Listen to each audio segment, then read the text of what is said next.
दोस्तों एक होर वीडियो रिपोर्ट ਦੇ ਵਿੱਚ ਫਿਰ ਹਾਜ਼ਰ ਹਾਂ। ਅੱਜ ਦੀ ਇਸ ਰਿਪੋਰਟ 'ਚ ਮੈਂ ਗੱਲ ਕਰਨਾ ਚਾਹਾਂਗਾ ਕੌਮਾਂਤਰੀ ਪੱਧਰ ਉੱਤੇ ਇੰਟਰਨੈਸ਼ਨਲ ਲੈਵਲ ਉੱਤੇ ਹਥਿਆਰਾਂ ਦੇ ਬਿਜ਼ਨਸ ਬਾਰੇ, ਯਾਨੀ ਕਿ ਬਿਜ਼ਨਸ ਆਫ ਵਾਰ। ਜੰਗ ਇੱਕ ਵਪਾਰ ਹੈ, ਇੱਕ ਬਿਜ਼ਨਸ ਹੈ। ਹਥਿਆਰਾਂ ਦੀ ਤਜਾਰਤ ਇੱਕ ਬਹੁਤ ਹੀ ਵੱਡਾ ਮੁਨਾਫੇ ਦਾ ਬਿਜ਼ਨਸ ਹੈ, ਜਿਸ ਨੂੰ ਕਿ ਦੁਨੀਆ ਭਰ ਦੇ ਵਿੱਚ ਕਈ ਮੁਲਕਾਂ ਨੇ ਹੁਣ ਆਪਣਾ ਮੇਨ ਧੰਦਾ ਕਿੱਤਾ ਬਣਾ ਲਿਆ ਹੈ। ਇਸ ਪੂਰੇ ਸਿਸਟਮ ਦੇ ਵਿੱਚ ਅਮਰੀਕਾ ਮੋਰੀ ਹੈ, ਯਾਨੀ ਕਿ ਦੁਨੀਆ ਦੀ ਸੁਪਰ ਪਾਵਰ ਅਮਰੀਕਾ, ਜੋ ਕਿ ਦੁਨੀਆ ਦੇ ਅਲੱਗ-ਅਲੱਗ ਹਿੱਸਿਆਂ ਦੇ ਵਿੱਚ ਵਾਰ ਜ਼ੋਨ ਦੇ ਵਿੱਚ ਅਕਸਰ ਉਹਨਾਂ ਲੜਾਈਆਂ ਦੇ ਵਿੱਚ ਖੁਦ ਇਨਵੋਲਵ ਨਜ਼ਰ ਆਉਂਦਾ ਹੈ।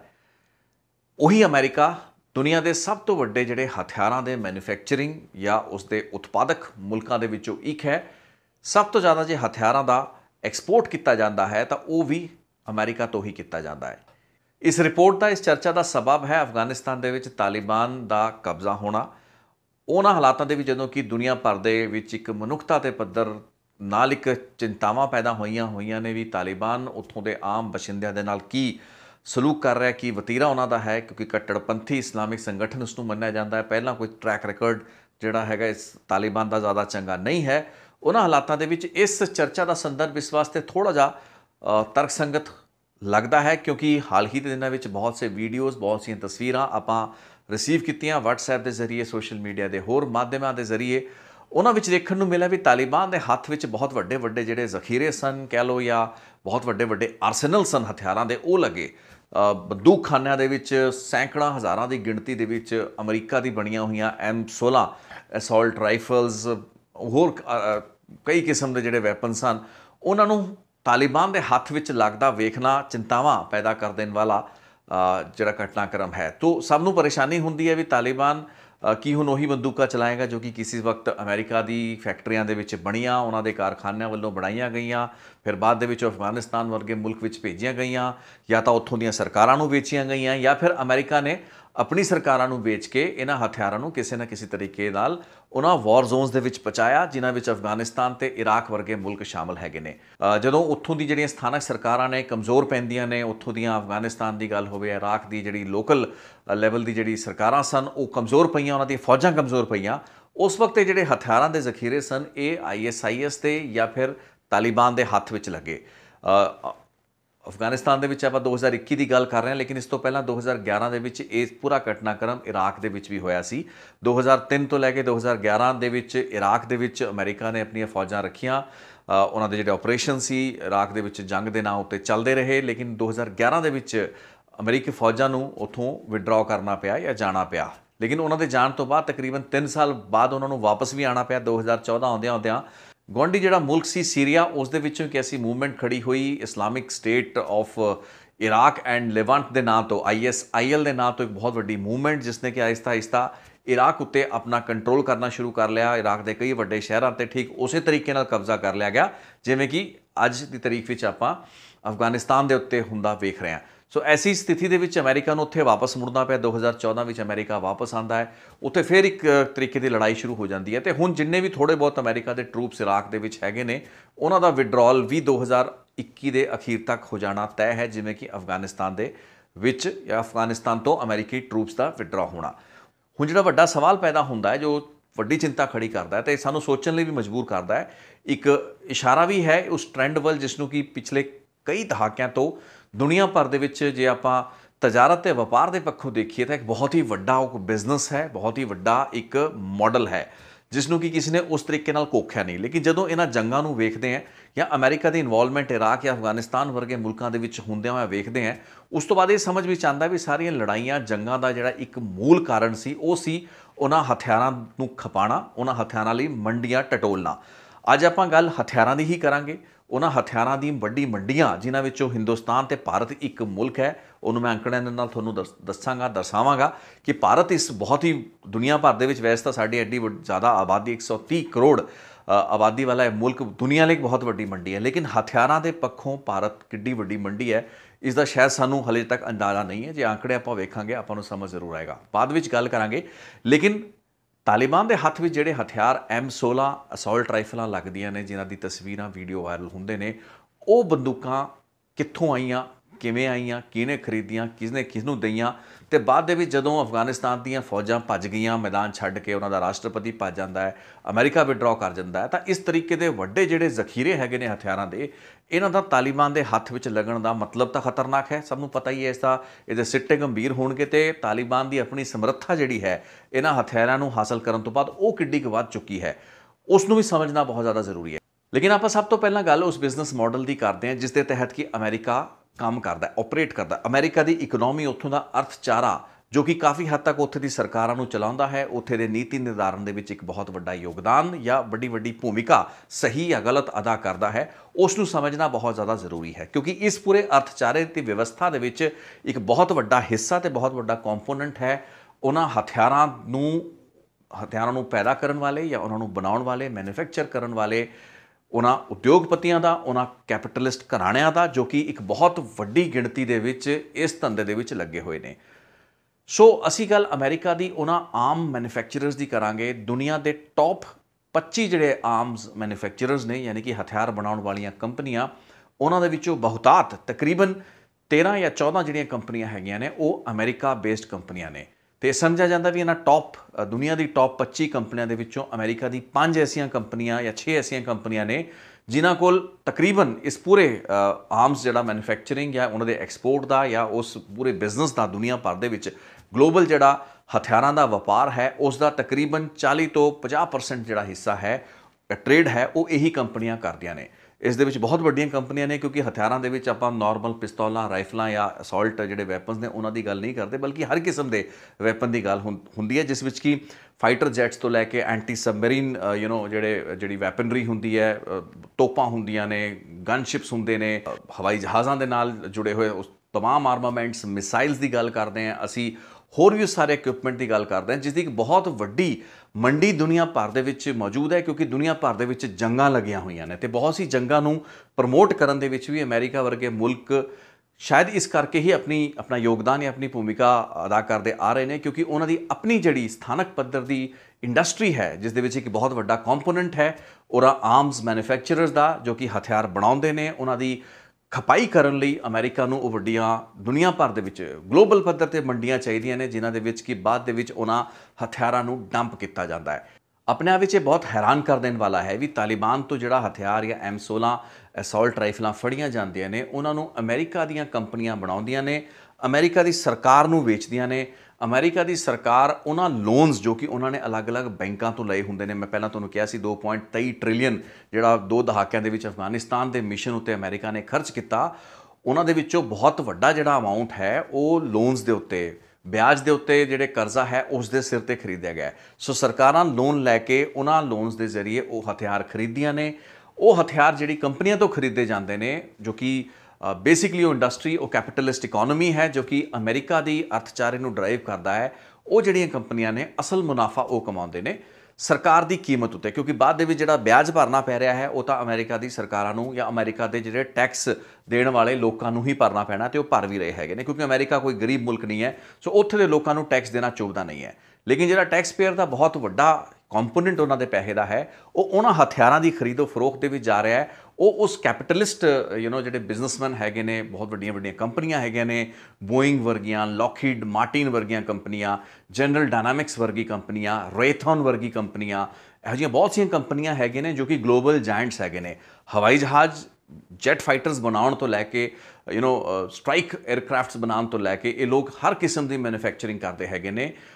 ਇੱਕ ਹੋਰ ਜਿਹੜੀ ਕੰਪਨੀ ਕੋਲਟ ਹੈਗੀ ਹੈ, ਜਿਸ ਨੂੰ ਕਿ M16 ਜਿਹੜਾ ਵੈਪਨ ਤਾਲਿਬਾਨ ਕੋਲ ਹੁਣ ਉਹ ਰਿਕਵਰ ਕਰ ਰਿਹਾ, ਜਾਂ ਫਿਰ ਇਰਾਕ ਦੇ ਵਿੱਚ M16 ਬਹੁਤ ਵੱਡੀ ਗਿਣਤੀ ਦੇ ਵਿੱਚ ਜਿਹੜਾ ਅਮਰੀਕਾ ਦੇ ਵਿੱਚ ਬਣਿਆ ਹੋਇਆ ਸੀ, ਬਾਅਦ ਦੇ ਵਿੱਚ ISIS ਤੱਕ ਪਹੁੰਚ ਚੁੱਕਾ ਸੀ। ਸੋ ਹੈਰਾਨੀ ਦੀ ਗੱਲ ਇਹ ਸੀ ਵੀ ਅਮਰੀਕਾ ਜਿਹੜੀਆਂ ਤਾਕਤਾਂ ਦੇ ਖਿਲਾਫ ਕਹਿੰਦਾ ਵੀ ਉਹ ਅੱਤਵਾਦ ਦੇ ਖਿਲਾਫ ਇੱਕ ਗਲੋਬਲ ਲੜਾਈ ਲੜ ਰਿਹਾ ਹੈ, ਉਹ ਤਾਕਤਾਂ ਬਾਅਦ ਦੇ ਵਿੱਚ ਅਮਰੀਕਾ ਦੇ ਵਿੱਚ ਬਣੇ ਹੋਏ ਹਥਿਆਰਾਂ ਦੇ ਉੱਤੇ ਹੀ ਕਾਬਜ਼ ਹੋ ਜਾਂਦੀਆਂ ਨੇ। ਫਿਰ ਉਹਨਾਂ ਹੀ ਹਥਿਆਰਾਂ ਦੇ ਨਾਲ ਸਥਾਨਕ ਮੁਲਕਾਂ ਦੇ ਵਿੱਚ ਇੱਕ ਹੋਰ ਲੜਾਈ ਛੇੜ ਲਈ ਜਾਂਦੀ ਹੈ।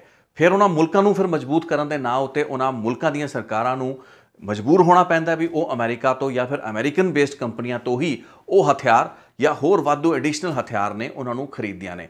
ਸੋ ਇੱਕ ਸਰਕਲ, ਇੱਕ ਵਿਸ਼ਿਅਸ ਸਰਕਲ ਤੁਰਿਆ ਹੋਇਆ ਜਿਸ ਦੇ ਵਿੱਚ ਕਿ ਮੇਨ ਜਿਹੜਾ ਕੀ ਏਜੰਡਾ ਹੈ ਉਹ ਹੈ ਹਥਿਆਰਾਂ ਦੀ ਸੇਲ। स्टॉकहोम बेस्ड एक शोध इंस्टीट्यूशन है, रिसर्च इंस्टीट्यूट है, Stockholm International Peace Research Institute, जिसने की एक स्टडी की है।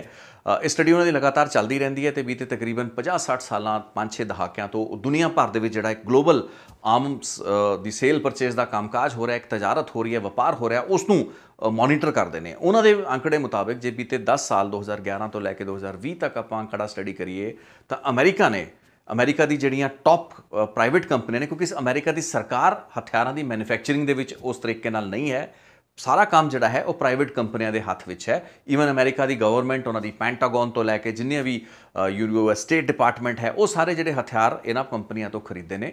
ਸੋ ਇਹਨਾਂ ਕੰਪਨੀਆਂ ਦੇ ਰਾਹੀਂ ਜਿਹੜਾ ਅਮਰੀਕਾ ਦੇ ਵਿੱਚੋਂ ਐਕਸਪੋਰਟ ਹੋਇਆ ਹੈ ਬੀਤੇ 10 ਸਾਲਾਂ ਦੇ ਵਿੱਚ, ਉਹ ਤਕਰੀਬਨ 7.5 ਲੱਖ ਕਰੋੜ ਦਾ ਹੈ। ਮੈਂ ਰੁਪਿਆਂ ਦੀ ਗੱਲ ਕਰ ਰਿਹਾ, 7.5 ਲੱਖ ਕਰੋੜ ਰੁਪਏ ਦਾ ਜਿਹੜਾ ਇੱਕ ਪੂਰਾ ਬਿਜ਼ਨਸ ਮਾਡਲ ਐਕਸਪੋਰਟ ਵੱਖ-ਵੱਖ ਦੇਸ਼ਾਂ ਦੇ ਵਿੱਚ ਜਿਹੜੇ ਹਥਿਆਰ ਸਪਲਾਈ ਕੀਤੇ ਗਏ ਨੇ, ਵੱਡੇ ਫਾਈਟਰ ਜੈਟਸ ਤੋਂ ਲੈ ਕੇ ਛੋਟੀ ਅਸੌਲਟ ਵੈਪਨਸ ਤੱਕ, ਇਹ ਸਾਰਾ ਐਡਾ ਵੱਡਾ ਇੱਕ ਬਹੁਤ ਵੱਡਾ ਆંકੜਾ ਹੈ।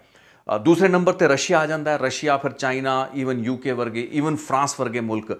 ਦਸੌਲਟ ਏਵੀਏਸ਼ਨ ਜਿਹੜਾ ਜਿਹਨੇ ਰਫਾਲ ਹਵਾਈ ਜਹਾਜ਼ ਭਾਰਤ ਨੂੰ ਮੁਹੱਈਆ ਕਰਾਏ, ਉਹਦਾ ਵੀ ਸ਼ਾਇਦ 7ਵੇਂ-8ਵੇਂ ਨੰਬਰ ਤੇ ਫਰਾਂਸ ਦਾ ਜਿਹੜੀ ਕੰਪਨੀਆਂ ਹੈ, ਇਹ ਮੁਲਕ ਨਹੀਂ ਹੈਗੇ ਨੇ ਬਲਕਿ ਇਹ ਕੰਪਨੀਆਂ ਨੇ, ਇਹਨਾਂ ਮੁਲਕਾਂ ਦੀਆਂ ਕੰਪਨੀਆਂ ਸਭ ਤੋਂ ਜ਼ਿਆਦਾ ਬਿਜ਼ਨਸ ਕਰਦੀਆਂ ਨੇ ਤੇ ਸਭ ਤੋਂ ਜ਼ਿਆਦਾ ਜਿਹੜਾ ਮੁਨਾਫਾ ਹੈ ਉਹ ਕਮਾਉਂਦੀਆਂ ਨੇ, ਕਿਉਂਕਿ ਦੁਨੀਆ ਭਰ ਦੇ ਵਿੱਚ ਜਿਹੜਾ ਜੰਗ ਦਾ ਵਪਾਰ ਹੈ ਉਸ ਦੀ ਸਭ ਤੋਂ ਵੱਡੀ ਬੈਨੀਫਿਸ਼ਰੀਜ਼ ਇਹ ਪ੍ਰਾਈਵੇਟ ਕੰਪਨੀਆਂ ਨੇ। ਇਹਨਾਂ ਪ੍ਰਾਈਵੇਟ ਕੰਪਨੀਆਂ ਦੇ ਜਿਹੜੇ ਤਾਰ ਹੁੰਦੇ ਨੇ ਉੱਥੋਂ ਦੀਆਂ ਸਰਕਾਰਾਂ ਦੇ ਨਾਲ ਜੁੜੇ ਹੁੰਦੇ ਨੇ।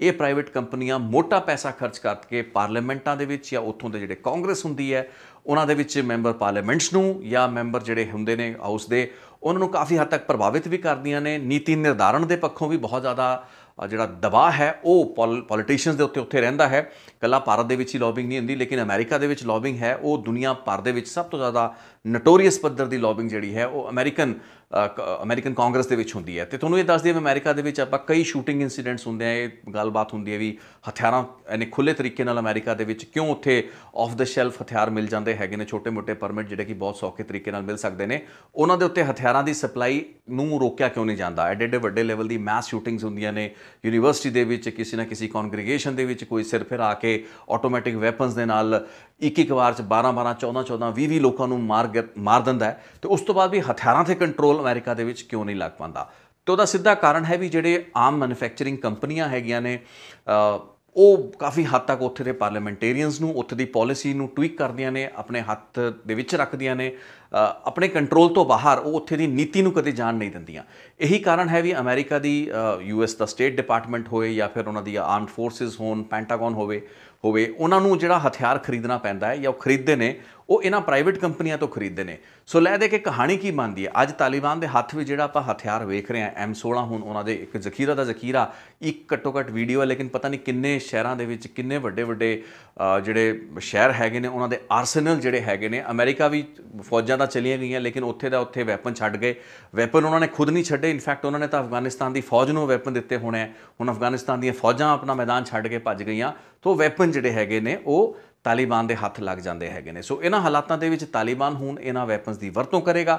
ਮੈਂ ਤੁਹਾਨੂੰ ਇੱਕ ਛੋਟਾ ਜਿਹਾ ਐਗਜ਼ਾਮਪਲ ਦੇ ਦੇਵਾਂ। M16 ਜਿਹੜਾ ਵੈਪਨ ਆਪਾਂ ਵੀਡੀਓ ਦੇ ਵਿੱਚ ਦੇਖ ਵੀ ਰਹੇ ਹਾਂ ਵੀ ਕਿਸ ਤਰੀਕੇ ਨਾਲ ਤਾਲਿਬਾਨ ਨੂੰ ਇੱਕ ਬਹੁਤ ਵੱਡਾ ਹਥਿਆਰਾਂ ਦਾ ਇੱਕ ਆਰਸਨਲ ਉਹਨਾਂ ਦੇ ਹੱਥ ਲੱਗ ਗਿਆ, ਬਹੁਤ ਸੇ ਲੱਗੇ ਹੋਣੇ ਇਹ ਜਿਹੜਾ M16 ਵੈਪਨ ਸੀ, ਬੀਤੇ ਸਾਲ ਅਪ੍ਰੈਲ 2020 ਦੀ ਮੈਂ ਗੱਲ ਤੁਹਾਨੂੰ ਦੱਸਦਾ ਹਾਂ।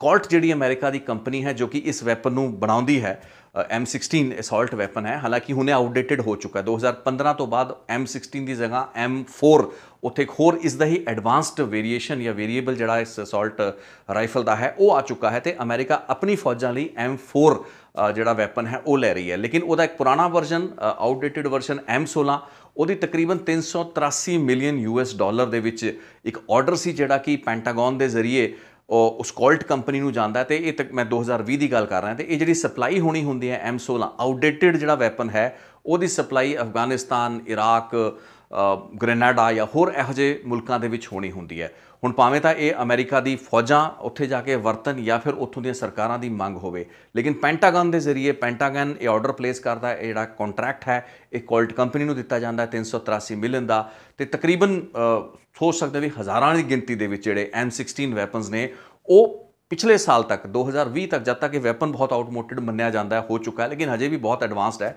ऐसी गल नहीं है, लेकिन इसका भी एडवांस वेरीएशन आ चुका है। सो अमेरिका ये हथियार होर मुल्कों के डंप कर रहा है ताकि उत्थे जिहड़ी जंग है ਉਹਦੇ ਵਿੱਚ ਇਹ ਵੈਪਨਸ ਜਾਂ ਉਹਨਾਂ ਦਾ ਜਿਹੜਾ ਕਬਾੜ ਕਹਿ ਲਓ ਜਾਂ ਉਹਨਾਂ ਦਾ ਆਊਟਮੋਡਡ ਵੈਪਨ ਹੈ ਉਹ ਉੱਥੇ ਖਪ ਜਾਵੇ, ਉਹਦੀ ਵਰਤੋਂ ਉੱਥੇ ਹੋਵੇ ਤੇ ਜਿਹੜਾ ਪੈਸਾ ਤੇ ਮੁਨਾਫਾ ਹੈ ਉਹ ਲਗਾਤਾਰ ਮਿਲਦਾ ਰਹੇ। ਸੋ ਪੈਸਾ ਉੱਥੋਂ ਬੈਂਕਾਂ ਕੋਲ ਆ ਰਿਹਾ, ਸਰਕਾਰ ਕੋਲ ਆ ਰਿਹਾ, ਜਾ ਕਿਹਦੇ ਜੇਬਾਂ 'ਚ ਰਿਹਾ, ਇੰਡਸਟਰੀਅਲਿਸਟ ਦੀ ਜੇਬਾਂ 'ਚ ਜਾ ਰਿਹਾ, ਉਹ ਕੰਪਨੀਆਂ ਦੀ ਜੇਬਾਂ 'ਚ ਜਾ ਰਿਹਾ। ਦੁਨੀਆ ਦੀਆਂ ਜਿਹੜੀਆਂ ਟੌਪ ਗਲੋਬਲ ਆਰਮ ਮੈਨੂਫੈਕਚਰਰ ਕੰਪਨੀਜ਼ ਨੇ ਜੋ ਕਿਸ ਤਰੀਕੇ ਦੇ ਹਥਿਆਰ ਬਣਾਉਂਦੀਆਂ ਨੇ। 2008 2012 ਐਸੇ ਬਹੁਤ ਸੇ ਮੌਕੇ ਰਹੇ ਹੈਗੇ ਨੇ ਜਦੋਂ ਕਿ ਅਮਰੀਕਾ ਦੇ ਵਿੱਚ M16 ਦੀ ਜੇ ਆਪਾਂ ਗੱਲ ਕਰ ਲਈਏ, 2008 ਦਾ ਮੈਨੂੰ ਜ਼ਿਕਰ ਕਰਨਾ ਪਏਗਾ। ਇੱਥੇ 88,000 ਜਿਹੜੀਆਂ M16 ਵੈਪਨ ਸਨ ਉਹਨਾਂ ਨੂੰ ਇਰਾਕ ਲਈ ਤਿਆਰ ਕੀਤਾ ਗਿਆ। ਉਸ ਤੋਂ ਬਾਅਦ ਵੀ ਕਈ ਸਾਲਾਂ 'ਚ 2012 ਜਾਂ ਫਿਰ ਲੇਟਰ ਔਨ ਵੀ ਕਈ ਸਾਲਾਂ ਦੇ ਵਿੱਚ ਇਹ ਮੁਲਕਾਂ ਦੇ ਵਿੱਚ ਕਈ 100 ਜਾਂ ਕਈ ਹਜ਼ਾਰ ਜਿਹੜੀਆਂ M16 ਵੈਪਨ ਸਨ ਉਹ ਇਹ ਮੁਲਕਾਂ ਲਈ ਤਿਆਰ ਕੀਤੀਆਂ ਗਈਆਂ। ਯਾਨੀ ਕਿ ਇਹਨਾਂ ਦੇ ਜਿਹੜੇ ਠੇਕੇ ਸਨ, ਕੰਟਰੈਕਟ ਸਨ, ਉਹ ਜਿਹੜੇ ਸਨ ਪ੍ਰਾਈਵੇਟ ਕੰਪਨੀਆਂ ਨੂੰ ਦਿੱਤੇ ਗਏ। ਪ੍ਰਾਈਵੇਟ ਕੰਪਨੀਆਂ ਨੇ ਫਿਰ ਇਹ ਹਥਿਆਰ ਡਿਲੀਵਰ ਕੀਤੇ। ਇਹ ਹਥਿਆਰ ਫਿਰ ਬਾਅਦ ਦੇ ਵਿੱਚ ਉਹਨਾਂ ਮੁਲਕਾਂ 'ਚ ਲੈਂਡ ਕੀਤੇ। ਸੋ ਬਹੁਤ ਸੀਆਂ ਐਸੀਆਂ ਜੰਗਾਂ ਨੇ, ਚਾਹੇ ਉਹ ਇਰਾਕ ਦੀ ਗੱਲ ਹੋਵੇ, ईरान ਦੇ ਵਿੱਚ ਥੋੜੀ ਬਹੁਤ ਆਪਾਂ ਜ਼ਿਕਰ ਕਰਦੇ ਹਾਂ, ਅਫਗਾਨਿਸਤਾਨ ਦੀ ਗੱਲ ਹੋਵੇ ਜਾਂ ਹੋਰ ਵੀ ਦੁਨੀਆ ਦੇ ਬਹੁਤ ਐਸੇ ਹਿੱਸੇ ਨੇ ਜਿੱਥੇ ਕਿ ਅਮਰੀਕਾ ਨੇ ਜਾ ਕੇ ਟੰਗ ਫਸਾਈ ਹੈ। ਉੱਥੇ ਦੇ ਹਾਲਾਤ, ਸਥਾਨਕ ਹਾਲਾਤਾਂ ਨੂੰ ਹੋਰ ਖਰਾਬ ਕੀਤਾ ਹੈ। ਲੇਕਿਨ ਇਸ ਪੂਰੇ ਗੋਰਖ ਧੰਦੇ ਦੇ ਵਿੱਚ ਉਸ ਦਾ ਆਪਣਾ ਜਿਹੜਾ ਹਥਿਆਰਾਂ ਦਾ ਵਪਾਰ ਹੈ, ਹਥਿਆਰਾਂ ਦਾ ਜਿਹੜਾ ਬਿਜ਼ਨਸ ਹੈ, ਉਸ ਨੂੰ ਚਾਰ ਚੰਦ ਲੱਗਦੇ ਹੋਏ ਵੇਖੇ ਨੇ। ਉਹਨਾਂ ਦਾ ਜਿਹੜਾ ਐਕਸਪੋਰਟ ਹੈ ਹਥਿਆਰਾਂ ਦਾ ਉਹ ਲਗਾਤਾਰ ਵੱਧ ਰਿਹਾ ਹੈ। ਮੈਂ ਤੁਹਾਡੇ ਸਾਹਮਣੇ ਇੱਕ ਲਿਸਟ ਦੇਣ ਜਾ ਰਿਹਾ ਜਿਸ ਵਿੱਚ ਕਿ ਮੈਂ ਇਸ ਜਿਹੜਾ SIPRI ਜਿਹੜਾ ਇੰਸਟੀਚਿਊਟ ਸੀ ਉਹਦੀ ਜਿਹੜੀ ਸਟੱਡੀ ਕਹਿੰਦੇ ਵੀ ਬੀਤੇ 10 ਸਾਲਾਂ ਦੇ ਵਿੱਚ ਸਭ ਤੋਂ ਜ਼ਿਆਦਾ ਹਥਿਆਰ ਜੇ ਕਿਸੇ ਮੁਲਕ ਨੇ ਐਕਸਪੋਰਟ ਕੀਤੇ ਨੇ ਉਹ ਅਮਰੀਕਾ ਹੈ। ਅਮਰੀਕਾ ਤੋਂ ਬਾਅਦ ਅਗਲਾ ਨੰਬਰ ਰਸ਼ੀਆ ਦਾ ਆ ਜਾਂਦਾ ਹੈ। ਤੁਸੀਂ ਦੇਖ ਪਾ ਰਹੇ ਹੋ ਕਿ ਇਹਨਾਂ ਅੰਕੜਿਆਂ ਦੇ ਵਿੱਚ ਅਮਰੀਕਾ ਤਕਰੀਬਨ, ਮੈਂ ਤੁਹਾਨੂੰ ਇੰਡੀਅਨ ਕੀਮਤ ਦੱਸੀ ਸੀ 7.5 ਲੱਖ ਕਰੋੜ ਰੁਪਇਆ, ਤਕਰੀਬਨ 7.5 ਲੱਖ ਕਰੋੜ ਰੁਪਇਆ। ਲੇਕਿਨ ਜੇ ਆਪਾਂ ਡਾਲਰਸ ਦੇ ਵਿੱਚ ਲਗਾਈਏ ਤਾਂ ਅਮਰੀਕੀ ਡਾਲਰਾਂ ਦੇ ਵਿੱਚ ਅਮਰੀਕਾ ਵੱਲੋਂ ਐਕਸਪੋਰਟ ਕੀਤੇ ਗਏ ਪਿਛਲੇ 10 ਸਾਲਾਂ ਦੇ ਜਿਹੜੇ ਵੈਪਨਸ ਜਾਂ ਹਥਿਆਰ ਹੈਗੇ ਨੇ ਉਹਨਾਂ ਦਾ ਕੀਮਤ, ਉਹਨਾਂ ਦੀ ਵੈਲਿਊ ਜਿਹੜੀ ਹੈ ਉਹ 97,000 ਮਿਲੀਅਨ US ਹੈ। ਰਸ਼ੀਆ ਦੂਸਰੇ ਨੰਬਰ 'ਤੇ ਆਉਂਦਾ ਜਿਸਨੇ ਕਿ ਬੀਤੇ 10 ਸਾਲਾਂ ਵਿੱਚ 64,000 ਮਿਲੀਅਨ ਤੋਂ ਵੱਧ ਜਿਹੜਾ ਹੈ ਡਾਲਰ ਦਾ ਹਥਿਆਰ ਹੈ ਉਹ ਐਕਸਪੋਰਟ ਕੀਤਾ ਹੈ, ਯਾਨੀ ਕਿ ਦੇਸ਼ ਤੋਂ ਬਾਹਰ ਭੇਜਿਆ ਹੈ। ਇਹ ਉੱਥੋਂ ਦੀ ਵੱਡੀਆਂ ਕੰਪਨੀਆਂ ਨੇ ਜੋ ਕੰਮ ਕਰ ਰਹੀਆਂ ਨੇ। France 19,451 million US, China 15,105 million US। ਇਸ ਤੋਂ ਬਾਅਦ ਜਰਮਨੀ ਆਉਂਦਾ 14,000 ਮਿਲੀਅਨ US ਅਤੇ ਫਿਰ ਇੰਗਲੈਂਡ 11,091 ਮਿਲੀਅਨ ਡਾਲਰ। ਇਜ਼ਰਾਈਲ 9ਵੇਂ ਨੰਬਰ 'ਤੇ ਬਹੁਤ ਛੋਟਾ ਜਿਹਾ ਮੁਲਕ ਹੈ, ਤਕਰੀਬਨ 6755 ਮਿਲੀਅਨ ਡਾਲਰ ਹੈ। ਇਹ ਤਾਂ ਸਨ ਉਹ ਮੁਲਕ ਜੋ ਕਿ ਹਥਿਆਰ ਬਣਾਉਂਦੇ ਨੇ, ਉਹਨਾਂ ਨੂੰ ਮਾਰਕੀਟ ਕਰਦੇ ਨੇ, ਵੇਚਦੇ ਨੇ, ਮੁਨਾਫਾ ਕਮਾਉਂਦੇ ਨੇ।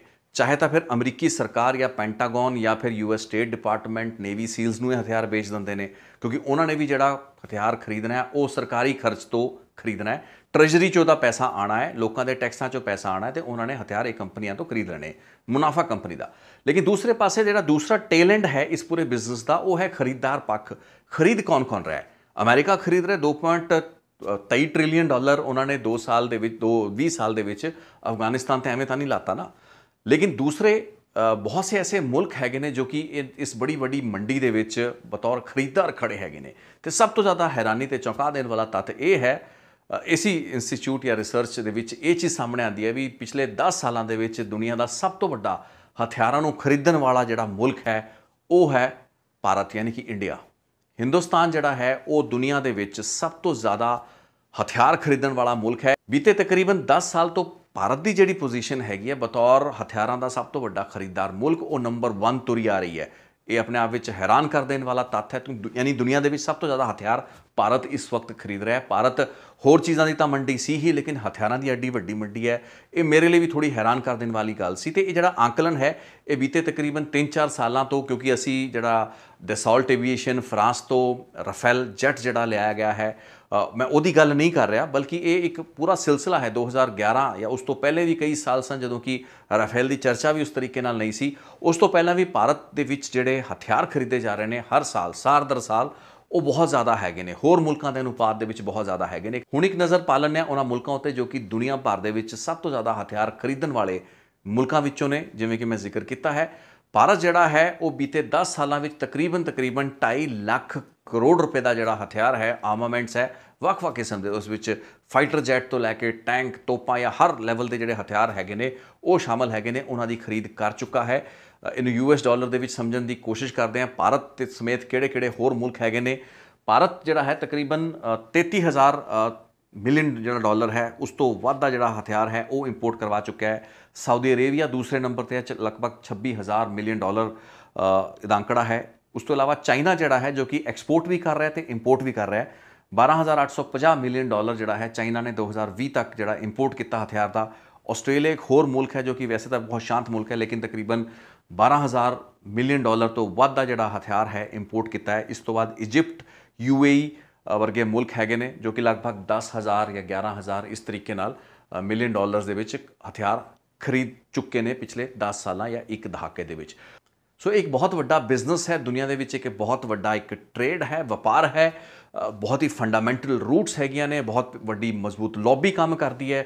ਅਮਰੀਕਾ ਇਸ ਟ੍ਰੇਡ ਨੂੰ ਬਹੁਤ ਹੱਦ ਤੱਕ ਕੰਟਰੋਲ ਕਰਦਾ ਹੈ। ਉੱਥੋਂ ਦੀਆਂ ਕੰਪਨੀਆਂ ਬਹੁਤ ਹੱਦ ਤੱਕ ਉੱਥੋਂ ਦੀਆਂ ਸਰਕਾਰਾਂ ਨੂੰ ਵੀ ਆਪਣੇ ਇਸ਼ਾਰਿਆਂ ਉੱਤੇ ਉਹਨਾਂ ਦੀ ਨੀਤੀ ਨਿਰਧਾਰਨ ਕਰਵਾਉਂਦੀਆਂ ਤੇ ਨਚਾਉਂਦੀਆਂ ਨੇ। ਤੇ ਦੁਨੀਆ ਭਰ ਦੇ ਇਸ ਪੂਰੇ ਗਲੋਬਲ ਜਿਹੜਾ ਆਰਮਸ ਦਾ ਜਿਹੜਾ ਵਪਾਰ ਹੈ ਉਹ ਇੱਕ ਬੜਾ ਵੱਡਾ ਮੁਫਾਦ ਵੀ ਹੈ, ਜਿਸ ਕਾਰਨ ਕਿ ਦੁਨੀਆ ਭਰ ਦੇ ਵੱਖ-ਵੱਖ ਹਿੱਸਿਆਂ ਦੇ ਵਿੱਚ ਜਿਹੜੀ ਕਲੇਸ਼ ਚੱਲਦਾ ਪਿਆ, ਲੜਾਈ ਝਗੜੇ, ਜੰਗਾਂ ਛੋਟੀਆਂ-ਮੋਟੀਆਂ ਚੱਲਦੀਆਂ ਪਈਆਂ ਨੇ, ਉਹਨਾਂ ਨੂੰ ਕਦੇ ਰੁਕਣ ਨਹੀਂ ਦਿੱਤਾ ਜਾਂਦਾ। ਜਦੋਂ ਸ਼ਾਂਤੀ ਆਉਣ ਲੱਗਦੀ ਹੈ ਕੋਈ ਨਾ ਕੋਈ ਵੱਡਾ ਮੁਲਕ ਅਮਰੀਕਾ ਖੁਦ ਹੀ ਜਾ ਕੇ ਉੱਥੇ ਹਾਲਾਤ ਨੂੰ ਇੰਨਾ ਖਰਾਬ ਕਰ ਦਿੰਦਾ ਹੈ ਕਿ ਉੱਥੇ ਇੱਕ ਸਿਵਲ ਵਾਰ ਦੀ ਸਟੇਟ ਹੈ ਹਮੇਸ਼ਾ ਰਹਿ ਜਾਂਦੀ। ਜਿਵੇਂ ਅਫਗਾਨਿਸਤਾਨ ਦੇ ਵਿੱਚ ਵੀ ਇਹ ਕੋਈ ਸਥਾਈ ਹੱਲ ਕਰਾ ਕੇ ਅਮਰੀਕਾ ਨਹੀਂ ਗਿਆ। ਮੈਂ ਪਹਿਲੇ ਵੀ ਵੀਡੀਓ ਵਿੱਚ ਜ਼ਿਕਰ ਕੀਤਾ ਸੀ, ਐਸੀ ਸਥਿਤੀ ਹੈ ਵੀ ਆਉਣ ਵਾਲੇ ਸਾਲਾਂ ਦੇ ਵਿੱਚ ਉੱਥੇ ਹੋ ਸਕਦਾ ਹੈ ਸਿਵਲ ਵਾਰ ਕਈ ਸਾਲ ਤੱਕ ਚੱਲੇ। ਤੇ ਜਿਵੇਂ ਸਿਵਲ ਵਾਰ ਚੱਲੇਗੀ ਅਫਗਾਨਿਸਤਾਨ ਦੇ ਵਿੱਚ ਜਿਹੜੀ ਵੀ ਕਾਬਜ਼ ਧਿਰ ਹੋਏਗੀ ਉਹ ਵੀ ਤੇ ਉਸ ਦੇ ਵਿਰੋਧੀ ਸਭ ਨੂੰ ਹਥਿਆਰਾਂ ਦੀ ਲੋੜ ਪਏਗੀ, ਐਮੂਨੀਸ਼ਨ ਦੀ ਲੋੜ ਪਏਗੀ, ਵੈਪਨਰੀ ਦੀ ਲੋੜ ਪਏਗੀ। ਤੇ ਉਹ ਵੈਪਨਰੀ, ਹਥਿਆਰ ਤੇ ਐਮੂਨੀਸ਼ਨ ਲੈ ਦੇ ਕੇ ਫਿਰ ਅਮਰੀਕਾ ਤੋਂ ਹੀ ਆਣੇ ਨੇ, ਉੱਥੋਂ ਦੀਆਂ ਕੰਪਨੀਆਂ ਨੇ ਹੀ ਬਣਾਉਣੇ, ਮੈਨੂਫੈਕਚਰ ਕਰਨੇ ਤੇ ਵੇਚਣੇ ਨੇ। ਸੋ ਲੈ ਦੇ ਕੇ ਮੁਨਾਫਾ ਜਿਹੜਾ ਹੈ ਉਹ ਅਮਰੀਕਾ ਕਮਾ ਰਿਹਾ ਹੈ।